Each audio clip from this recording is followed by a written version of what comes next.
সেহরিতে এই একটি ভুল করবেন না, না হলে আপনার রোজা হবে না। এই ভুল 60 থেকে 70% মানুষই করে থাকেন, আর তাদের রোজা হয় না।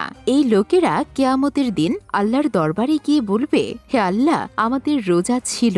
আর আল্লাহ বলবেন, না, তোমাদের রোজা ছিল না, কারণ তারা এই ভুলটি করেছিল।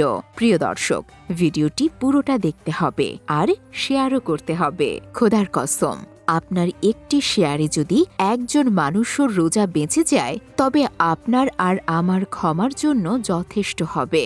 60 থেকে 70% মানুষ মনে করে থাকেন যে সেহরির সময় ফজরের নামাজের আজান পর্যন্ত। এটা কিন্তু একেবারেই ভুল ধারণা। সেহরির সময় শেষ হওয়ার 2-3 মিনিট পর আজান দেওয়া হয়, আর আজান ফজরের জন্য দেওয়া হয়, সেহরির সময় শেষ হওয়ার জন্য নয়। আল্লাহর ওয়াস্তে এই ভিডিওটি সকল মুসলমানের সাথে শেয়ার করুন, যাতে ওনাদেরও জানা হয়ে যায়।